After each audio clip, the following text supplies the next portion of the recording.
One of the ways that I improve my character and make most of my money in Path of Exile is crafting. I'm very good at it, I've spent a lot of time learning the systems, and I've made a lot of guides for it. A lot of the time though, I know people are hesitant to get into crafting due to the expense, and if that's you, ROG is a perfect excuse to start crafting just to learn. It's not going to be about making perfect items, it's not even necessarily going to be about making upgrades or sellable items, although that is certainly the goal. It's about having the freedom to make mistakes with relatively low cost. At least on softcore trade, most of ROG's currencies aren't particularly expensive. This makes the whole method much more forgiving than doing something like chaos spamming that has low odds of success and fairly high cost, or essences which might have a more moderate cost even if their odds of success are significantly higher. So in today's video, what I'm going to do is just do some ROG crafting. Look at the item, explain why I'm picking this base to work on, and then talk through what I am doing with each craft and why I think it's worth the time. Now, I am going to assume that either you're SSF or you're mostly making gear to use for yourself here. This isn't really going to be about selling things. But with that caveat, let's get into it. And before I do, I'd like to take a moment to thank my YouTube channel members and my patrons, without whom I wouldn't be able to make videos like this. More on how you can support at the end. Now, these boots here, these Dusk Slippers, have a lot of potential. They have a lot of potential because they already have move speed and life. Even if the values are relatively low, these are things you want on the boots. And the nicest thing about ROG is he lets you upgrade modifiers. Might as well do this, it's cheap. Add a random influence type. Item level 84 boots that are Shaper could be really good. It's a little more expensive, this might cost you a few C. Most item level 84 influence boots cost a couple chaos anyway, so that's not too bad. Remove prefixes, well, I just mentioned the prefixes are some of the best part, so skip. Reroll prefixes. At this point we have to make the hard decision. Do we reroll and gamble, or do we take it as is? As is, I level 84 Redeemer Boots, if you want a base to roll something on, like, let's just say you want to take an Awakener's Orb, make yourself some Elusive Tailwind Boots, honestly, it's fine to just take here. But I'm going to go with the gamble because it's cheap. And, you know, sometimes you just hit Elusive on your boots, which is really cool. Because even if I'm not going to use them, I'm not going to put an incubator on it because it's a waste of money, I've certainly upgraded them. And I've gotten something that, in solo self-found, maybe I can't use it. But maybe I find a Maven's Orb. And then I'll have a 50% chance to get myself elevated Elusive. In Trade League, this probably sells to someone who wants elevated Elusive. It's a really common crafting base. So overall, ROG has given us a decent item here. Now moving on, something else that's really easy to roll is jewels. And you kind of can't have too many, so we're definitely going to buy this. You don't want to remove modifiers, it's going to remove 2 random ones, it's not going to help you. Reroll the prefixes, we'll lose the crit multi with fire skills, but we could roll something even better, so sure, why not? Reroll the suffixes. Well, fire dot multi, damage with axes, bleed chance. The bleed chance works with the axes, the fire dot multi not so much. Damage with bleeding, axes, strength, dex. Alright, it's improved. Global physical damage. Well, you know, there you go. At this point, what we've got is a fairly decent bleed jewel. It's not perfect, it doesn't have life on it, doesn't have dot multi, but it's certainly very usable, and if it's too low value for you, you could corrupt it, put corrupting blood on it, and that'll definitely sell for good money. At this point, I'm just going to take the item. I don't think it particularly needs divining. Maybe you could. You know what the hell? Why not use a little more currency on it?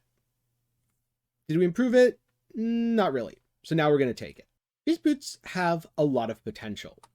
They've already got tier 2 move speed and tier 3 life. So the hard part prefix-wise is over. The suffixes are garbage, but let's see if ROG can help us. Luckily, he's helpful right off the bat. We now have a tier 3 mod, a tier 2 mod, and a tier 1 mod, all of which are relevant. I don't really plan to add another prefix, so I'm okay with adding a prefix modifier here. And I guess I'll just accept the upsell. Add a suffix, I'm going to skip. Add a suffix, so I can either take it as is, or continue and risk not being able to craft a suffix. If this is something that would be an immediate upgrade if you can craft a suffix for extra res, I'd definitely at this point take it. I'm going to take the gamble though. And the gamble's paid off. We now have a better suffix overall, and we get to keep going. And we get to take off that really bad fire res or that really bad stun block. And so at this point, we're in a really good spot. We've gone up to about 100% res as our suffixes. And there was some risk. There was a point at which I could have just said, I'll take the fire res. But overall, we did take that gamble, and we were rewarded for it. So this is a good item. Now, weapons are really hard to roll. This is a tough sell.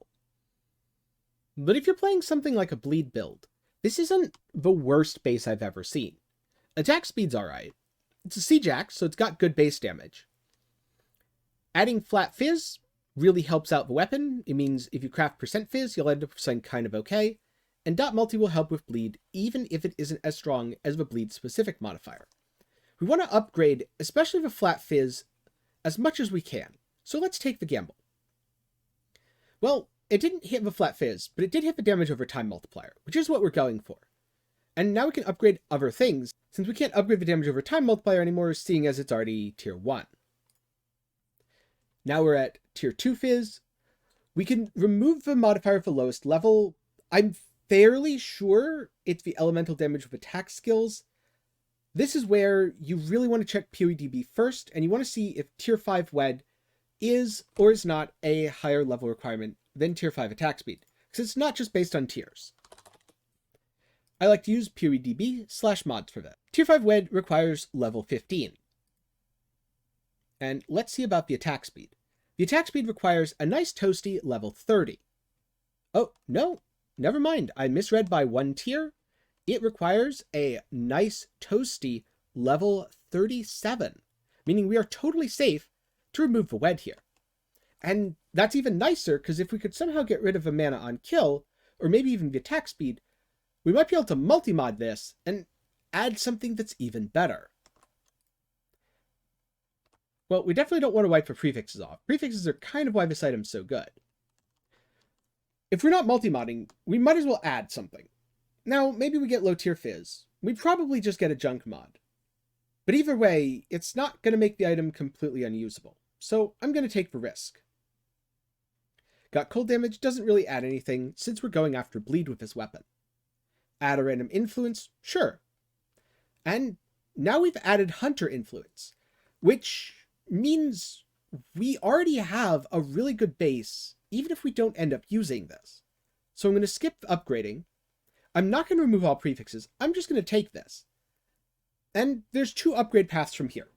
One, if you just need a starter weapon. If you just got to, let's say, level 86 or so, you're in low tier maps, you now have an item level 84 hunter base. You could also just use it, craft some fizz on it, and go bleed some stuff out. And then, later on, roll whatever mod you need on the hunter base and make something much better later. Or maybe because you're a bleed build, you don't need the hunter base, because I'm pretty sure most of the good mods are on an elder base, and maybe you just use it as a short-term upgrade. Either way, just the fact that we can hit influences on item level 84 without having to do high red maps is a really cool concept that makes ROG super valuable. To close it all out, a chess piece. Now, you need a lot of different things on chess pieces, but if you get lucky, you can get some amazing stuff from ROG, and we're off to a good start. Add a random influence type. Well, now we've got a hunter chest, and now we can fill the empty modifiers. So we've got really high resists now. We've got life, and we've got decent evasion and armor. Let's see if we get a link.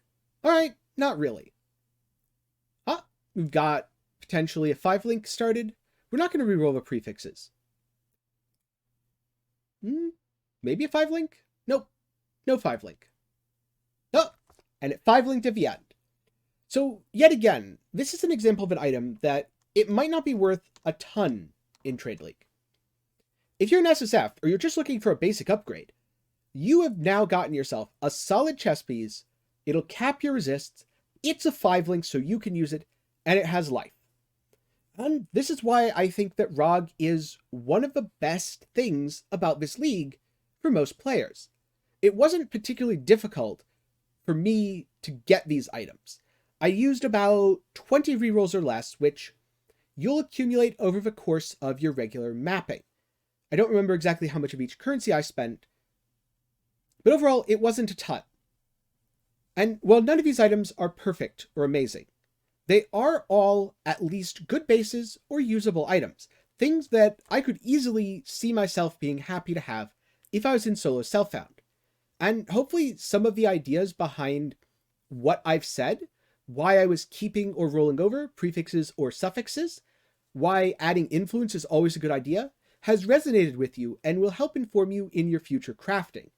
Because there's really not that much of a difference between understanding that this has good suffixes, so you can reroll the prefixes, and as you practice and learn more about the system, understanding that an item like this also has good suffixes.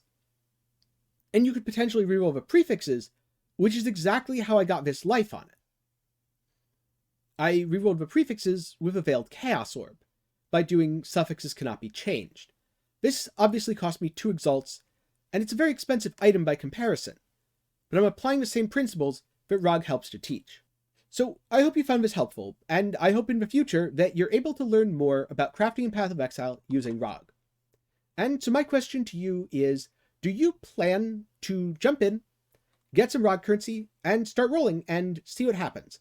Are you going to try your best to learn and understand how the changes to the items work, and how you can apply it with other currencies? Be sure to let me know down in the comments.